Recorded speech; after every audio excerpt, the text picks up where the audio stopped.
Good evening and welcome to 2020 Friday. Did you know that convicted criminals are being put back on the street instead of in prison and allowed to roam freely with the blessing of the U.S. government? They are federal informants, and they work undercover gathering evidence against other criminals. These informants are there to help us, but some are downright dangerous, even violent, and sometimes it doesn't take them long to return to a life of crime. Tonight, as Elizabeth Vargas tells us in this amazing story, you will see what can happen when an informant with predatory instincts is loose in a community. The New Mexico State Fair, an annual rite marking the end of hot summer days. It is a time in Albuquerque when the street and rodeo rings are filled with families and celebrations. But in September of 1995, it was also a time of fear. That year, there was a child rapist on the loose. Please, please, please be aware of where your children are and what they're doing. The rapist was bold. In one afternoon, armed with a knife, he had kidnapped first one boy and then a second. He drove them into the mountains and molested them for hours before finally releasing them. He told me that he knew he was going to die. He just didn't know how. Santa and Warren Lewis's 11-year-old son, Jake, was taken from his own driveway. The details, I try to put those out of my mind, out of my thoughts. The second child has never been publicly identified. Just 10 years old, he was taken from a busy downtown corner. This happened within a few blocks of the State Fair, the first abduction. Jeannie Webb was one of the detectives working the case. And there are children all over these streets during the State Fair. For 3 tense days, dozens of police officers scoured the city. But even with the boy's detailed description of the rapist and his car, the round-the-clock searches turned up nothing. We had no clue. We had nothing, absolutely nothing. How sure were you that, in fact, he would strike again, eventually? You knew it was coming, and you just didn't know when. What Jeannie Webb and her fellow officers didn't know was that the child rapist they were hunting, this man, was actually talking to police every day. In fact, he was working for them. Not for the local authorities, but for a federal task force, as an informant infiltrating a ring of drug traffickers. His name is Michael Robinson, and this is surveillance tape of him undercover. The DEA task force was using Robinson as an informant, despite knowing his past as a dangerous child rapist. I knew who Michael Robinson was. Bob Schwartz was the local district attorney. 10 years earlier, he sent Robinson to prison for the violent kidnapping and rape of a small boy. Schwartz says if he had any idea federal agents were relying on Robinson as an informant, he would have done all he could to warn them away. All of the senior trial prosecutors in the office knew who Michael Robinson was, and we knew him as the most dangerous pedophile we had ever seen. After prison, Robinson went to work for a gang of drug dealers. The leaders were violent. By 1995, a DEA task force suspected them in a string of murders in the mountains and deserts of New Mexico. Investigators confronted Robinson at his apartment in Albuquerque, according to these internal DEA documents. Soon after, Robinson cut a deal. Yes, he was working for law enforcement as an informant, and he was providing information to us, but we could not have prevented the commission of this crime. John Kelly is the U.S. Attorney for the District of New Mexico. It was his office that cut the deal. In terms spelled out in this agreement letter, Robinson pleaded guilty to drug charges, and Kelly's staff agreed to consider recommending less prison time. Meanwhile, Robinson stayed on the streets, now working for the federal government. To make it happen, Kelly's office promised to, quote, ensure the safety of the community. Was somebody watching Michael Robinson? Yes. How were they supervising him? Michael Robinson called in to his case agent every day. And every day, the agents on our task force would go by his place of employment to satisfy themselves that he was at work. Does that really qualify, though, as supervision? Yes, it does. Calling in and just checking in once a day?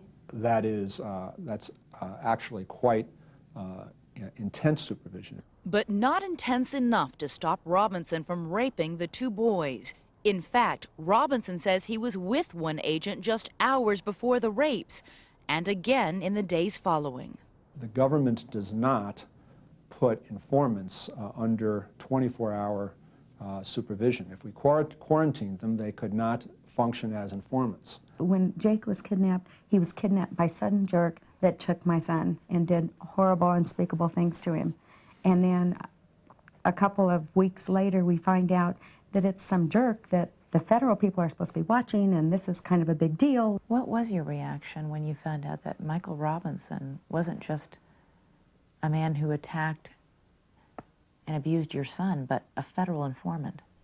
Incredible anger. Anger and outrage because Santa Louis says the government should never have cut a deal with Robinson in the first place. You see, Robinson had been convicted 3 times of kidnapping and molesting boys. In court records from 1985, a psychologist reported that Robinson had admitted that in one 8-year period he had committed pedophilia so many times, 200 times, that there is no thought involved anymore, a statement Robinson has recently denied making. And Robinson would later claim that even he warned his case agents that the stress of working undercover might cause him to molest a child again. He knew that he had a terrible problem. He was sick. He warned them. He warned them. That I'm he under was stress, I'm feeling stressful, and when I get this way, I attack children. That's correct. That doesn't sound like the kind of person who should be out on the street working for the government. You weren't there, and I wasn't there either, and I'm not confident that Robinson said anything to the agents which would indicate that he was on the brink of committing this crime again. Both of Robinson's handlers insist he gave them no hint he was about to commit another crime, but Robinson claims he did. In a recent deposition, Robinson said they knew that his violent behavior toward children was brought on by stress, and now he found himself wearing wires, informing on violent criminals, spending long hours at the DEA offices transcribing the tapes he had secretly recorded. Robinson claims he repeatedly told his handlers he was under, quote, more stress than I ever had in my life, but that nobody seemed to care. It sounds like a federal informant for you was a risk to the community. Do you disagree with that? Well, at the time Robinson was working as an informant, it was not at all clear that he was a menace to society. One of Robinson's handlers testified in court that he told his informant if he felt the urge to molest a child, he should call him before acting on it. And Robinson says that when he complained about the stress, he was told to just hold out because the investigation would be over soon. But the DEA investigation wasn't over soon enough to prevent Michael Robinson from raping 2 young boys. A federal task force member saw news reports of the crime, and he and others began to suspect their informant. Now, you'd think they'd move right in on him. You'd think. When we come back, Elizabeth Vargas will have the staggering conclusion to this story.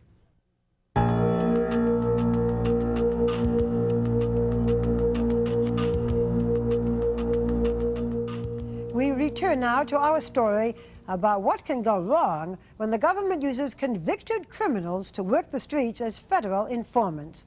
2 children have been raped. There is a heightened sense of fear in Albuquerque, New Mexico. No arrests have been made.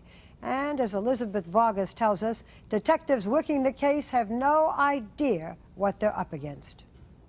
Michael Robinson was still on the streets as local police searched day and night for the child rapist. The police had no idea who they were searching for or where he might be.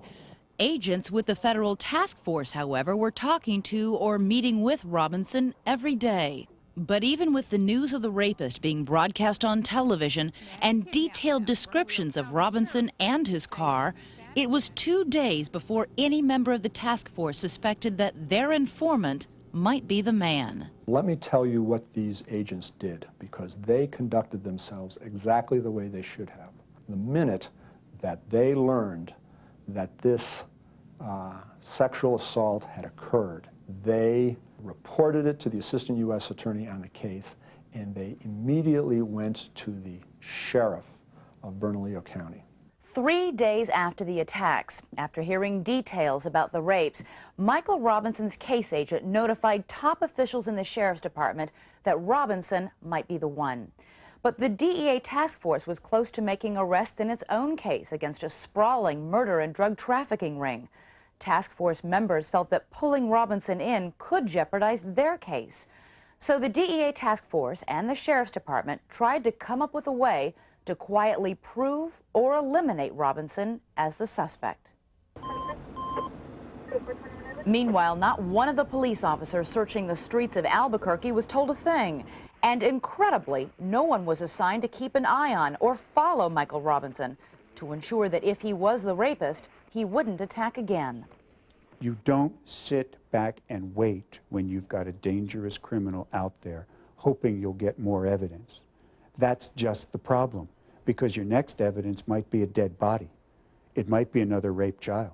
You don't want that evidence. And while federal agents waited, the Lewis family lived in terror. Jake was scared. He thought he was going to be killed. He said that Michael Robinson told him, if you tell, I'll kill you. I will find you and I will kill you. They could have relieved us and said, we know who it is. We're watching him. But they weren't watching him. This whole thing was progressing and he was still out. Unmonitored. Unmonitored. That's absolutely correct. Meanwhile, the street cops, unaware that Robinson had been ID'd as the suspect, continued their search.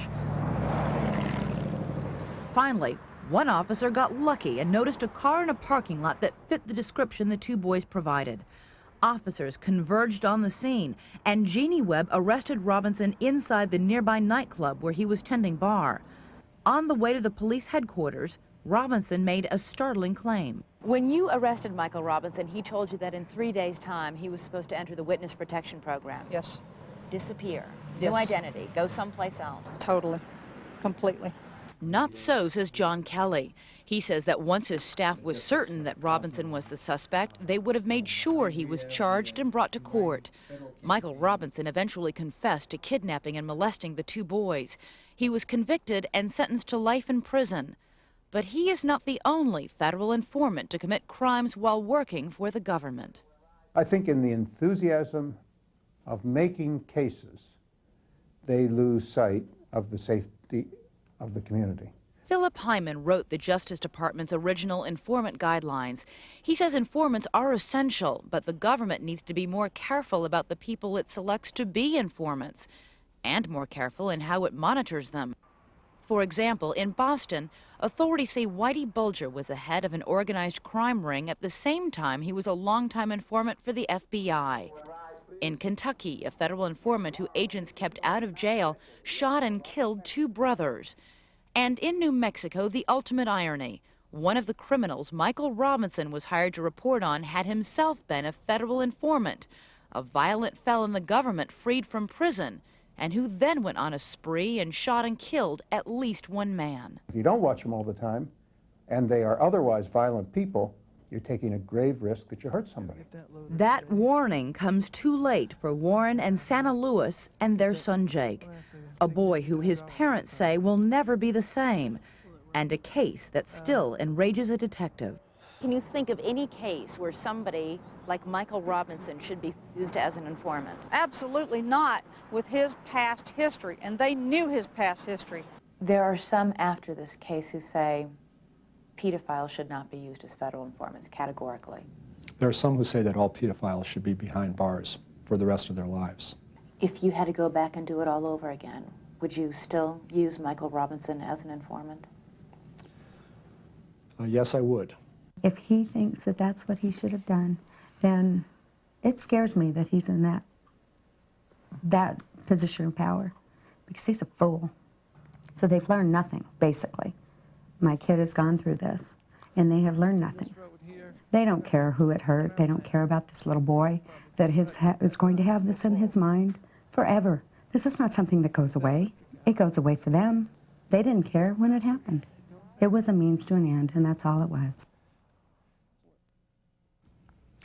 You may be astounded to hear that Jeannie Webb, the Albuquerque detective who arrested Michael Robinson, was suspended for several days. Officials at the Sheriff's Department say that she moved in on Robinson without proper authorization. She says she was never told to hold back. But whatever happened, there is little doubt that she was eager to get a dangerous child rapist off the streets before he could strike again.